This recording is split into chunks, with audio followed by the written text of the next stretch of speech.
Hello and welcome to a special edition of Lydia News on the essential things you need to know about the backstop. I'm going to keep this as high level and simple as possible, so if you want to dig into some more detail, I can send you some links, but this is what you need to know. Let's start with where we are now, which is members of the European single market, which means that all of the goods and services within the EU meet the same regulatory standards. They move on a level playing field without friction, with no customs, tariffs or checks at any borders whatsoever. Now there are differences with things like currency, VAT and duty across borders, but let's say I'm a company buying wine from France. It's my responsibility to pay for that transaction, including the currency rates, the VAT and the duty incurred by the UK government. The point being that where there are differences, the differences are being handled by businesses and through a revenue system rather than at a border with customs checks and customs officials to check them. This is really important. In very broad brush terms, the conflict in Northern Ireland stems from Catholic Republicans wanting to be part of a Republic of Ireland and oust the UK government from Northern Ireland, versus Unionists who are Protestants who want to keep Northern Ireland as part of the UK. One of the reasons that the 1997 Good Friday Agreement worked as a peace settlement was that it allowed Unionists and Republicans to self-identify as Irish or British as they chose, and because everyone was in the EU, they all had the same rights and, crucially, no need for a border. So Brexit already brings into question the rights of those living in Northern Ireland who have Irish passports rather than British passports, but the reason that the border is such an issue is that along it, during all the Troubles, there were checkpoints, and I can't describe to you how invasive they were. Anecdotally, I've been told that a journey of 3 miles might take 2 hours because of the number of checkpoints along that route. And these checkpoints were the focus of a huge amount of violence, and it was crucial for the Good Friday Agreement that we'd never have that again. So if Theresa May's deal is signed off, then we'll have 2 years of withdrawal agreement where we will have exactly the same regulations as the EU, and it's likely that that would continue after Brexit for a while because we would have to unpick a huge amount of our legislation. The crucial point is customs at the border. So when you order something from the US, you know that you'll get a form from the post office saying you've got a customs fee to pay and you have to pay that online before you get your parcel. That's basically what would happen over every product that came in from the EU and everyone going out, and it needs to be checked.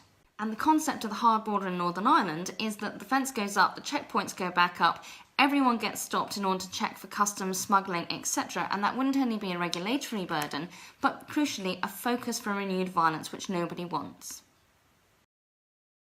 In part 1, we discussed the background of the Northern Irish border, customs, where we are now, and what it might be if we were to leave with a no-deal situation. Don't have to watch part 1, might be helpful, but let's get into the nitty-gritty of the backstop. Both the UK government and the EU are adamant that neither of them ever wishes to get to the point at which the backstop would be enforced. However, there are 2 important strands to the criticism about the backstop, one from the DUP and one from everyone else.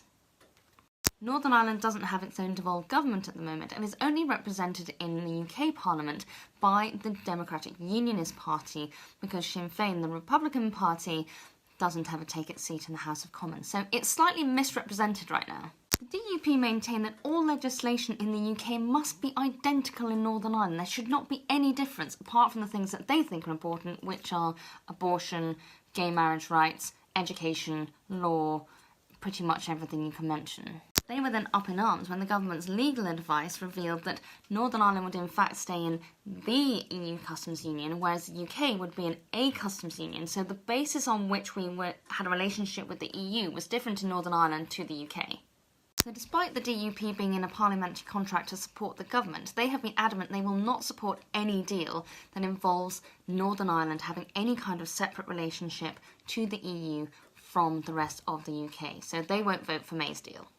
Everyone else's major bone of contention is once in the backstop, we would be locked into the customs union with the EU until we reached a deal with the EU or that we mutually decided to end it, which means that we couldn't just leave on our own terms whenever we wanted, and people have problems with that. So we'd end up having a different relationship to the EU from Northern Ireland, so that has problems for the Union of the United Kingdom. It also restricts us in our ability to make trade deals with other people, and it also gives the EU a lot of cards in the negotiations. Critics of the backstop are keen that the EU confirm the temporary nature of the backstop legally, ideally with a specific end date, which the EU will not do because it wouldn't be a guarantee if that guarantee were only for a certain time. It wouldn't be a backstop. The EU have also been adamant that there isn't a cat's chance in hell that there would be any kind of deal without a backstop, without some guarantee of preventing a hard border in Northern Ireland. And this is something which I feel that MPs have not really got their head around. So the UK government and the EU see it as an essential to preserve peace in Northern Ireland. Everyone else sees it as a way of the EU potentially controlling the UK long after Brexit has occurred. How it will turn out, we just don't know yet.